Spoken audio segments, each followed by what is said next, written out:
Hi, I'm Abby. I have a lot of records, and this is Vinyl Monday for YouTube.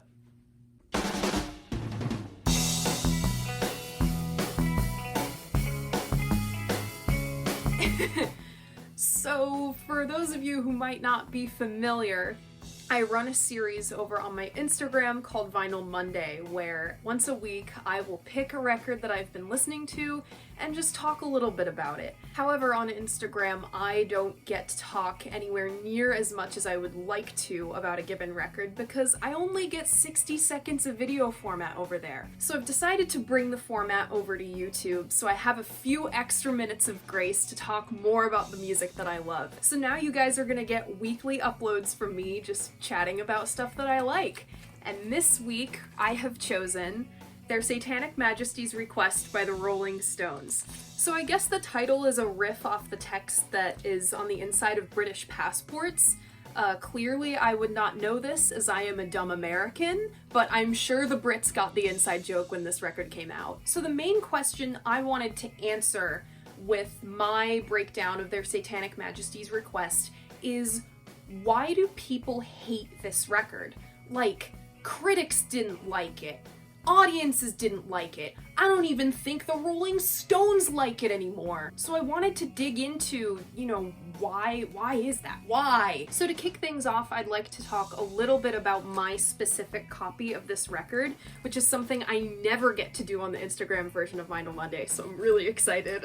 This is a 2018 repress. I bought this new from an independent record store, and I went this avenue for finding this Stones record because I personally couldn't rationalize paying like $60 for an original. So if you want to go the repress route to find this record, go for it. So let's talk a little bit about this cover art because it is incredible. I've just taken the plastic sleeve off my cover, and maybe, I hope it shows up on camera, you'll see the lenticular cover shot by Michael Cooper. If you can't see it here, I'll have B-roll Abby show you. B-roll Abby's great at that stuff. So the original concept was to do a full lenticular cover, but that would have been astronomically expensive to reproduce on a mass scale, which I mean, of course it would be. So instead we have this blue cloud border around this photograph.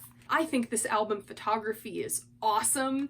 This is just, it's so lush and psychedelic, and it's 1967 in a photograph, I feel like. When you take a look inside the gatefold, you'll see an unsolvable maze puzzle, also by Michael Cooper, along with this incredible collage. And listen, I love this collage. I was an art history major, time to be a little pretentious, so I can pick out almost all of the masterworks inside here. So I think the little nods to Da Vinci and Ingres in here are just like incredible. And then on the back cover, we have this painting by Tony Meyerson.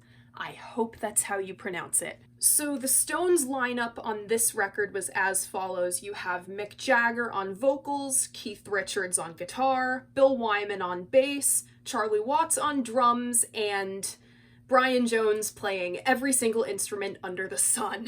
We have some notable guests on this record as well. Glyn Johns did some production. I love Glyn Johns in the Get Back documentary. He just shows up, looks fine, presses some buttons, smokes some cigarettes, and leaves.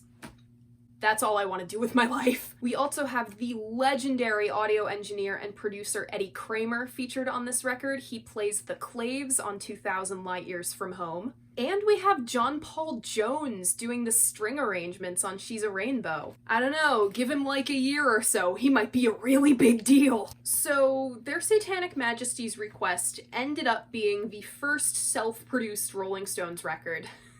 We're gonna get into that. Recording and production for this project was, for lack of a better term, kind of a shit show.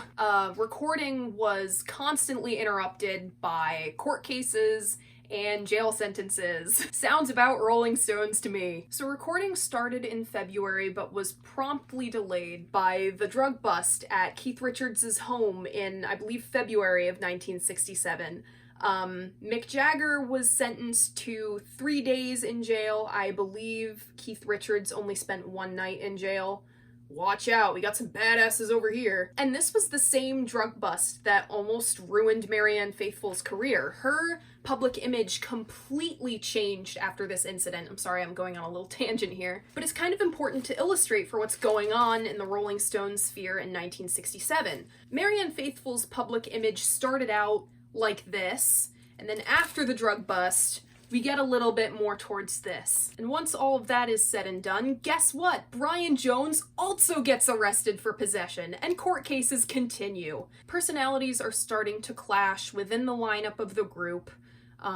This is partly because Brian Jones's girlfriend, Anita Pallenberg, leaves him for Keith Richards. 1967 wasn't such a great year for Brian Jones. This is kind of the beginning of the end for him. So once recording finally goes ahead, the Rolling Stones are basically treating the studio like a party house. They are bringing anyone and everyone into the studio with them, which makes recording even more difficult than the process has already been. The general PR nightmares and lax attitude towards recording causes longtime producer and manager Andrew Oldham to either quit or be fired.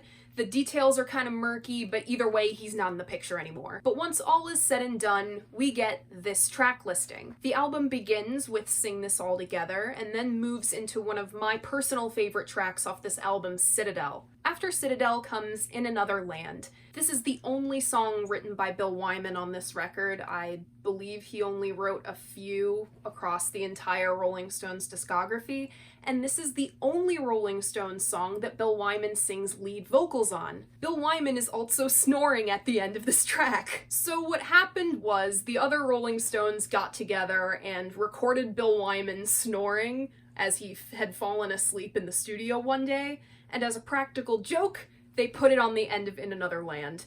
And Bill didn't know that this happened until the record came out.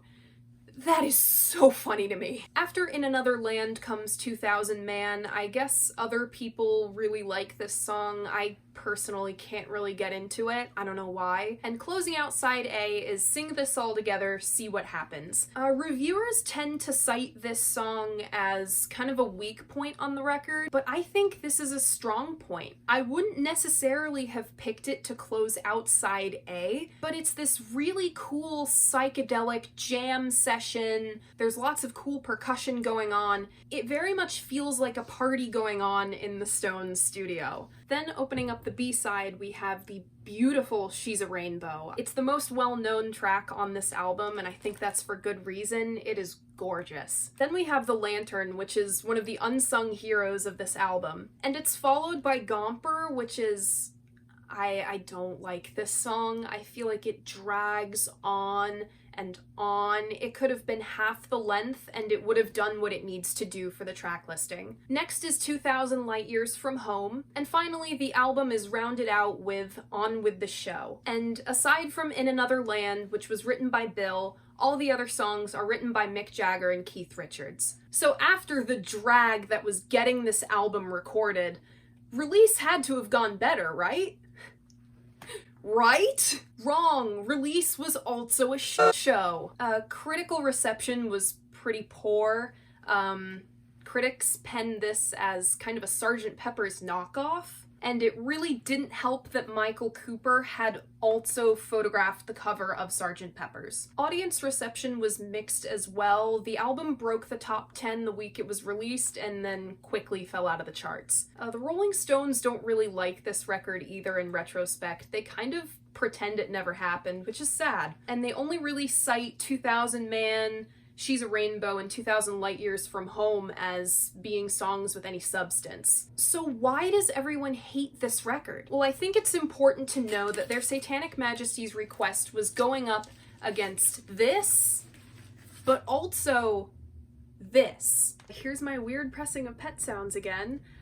It's worth noting that Pet Sounds did a lot better in the UK than it did in the US when it was first released. So I think these two albums proved to be some pretty tough competition for the Rolling Stones to be going up against with their new psych rock direction. And it's interesting to me that after their Satanic Majesties request, The Rolling Stones never went back in this psych rock direction. They promptly redacted everything with Beggar's Banquet and went completely back to formula. So all of this being said and done, what do I think of this record? In short, I think this record is overhated. I really do. It's far from a perfect record. It really lacks direction and is kind of a mess in some spots, especially on Gomper. Gomper is a mess. And I think that their Satanic Majesties request was never meant to be a Sgt. Pepper's knockoff. From On With the Show, you can tell that the Rolling Stones were experimenting with this same kind of stage show concept that Sgt. Pepper's ended up going with. But from the rest of the record, the Rolling Stones never really got it together to follow through with this concept. Instead, it sounds like an impromptu show by a bunch of musician friends at a house party, which is basically what was going on in the studio when their Satanic Majesties request was being recorded. Just messing around, just making cool music together. In medieval times. In space. Yeah, I can definitely pick up on the mid-century medieval influences happening here. I mean, the costumes on the front of the record say it all, and I kind of dressed with the theme with my kind of mid-century medieval inspired rainbow dress. I like to dress with the theme on Instagram Vinyl Mondays, so why not keep it going here? But yeah, psych rock had this really cool kind of medieval crossover. I'm trying to make sure you can see these, that you can definitely pick up on through certain elements of their Satanic Majesties request, especially the use of the harpsichord. I would say Brian Jones is the MVP of this record. He plays a whole myriad of instruments, including but not limited to, I'm gonna look at my notes for this because I'm gonna mess it up. He plays the mellotron, the theremin, the flute, percussion, bells, vibraphone, glockenspiel, dulcimer, recorder, the gourd, and a freaking saxophone! There was not a single instrument under the sun that Brian Jones couldn't play. At least that's what I think. And this album is such an incredible showcase of everything he could do.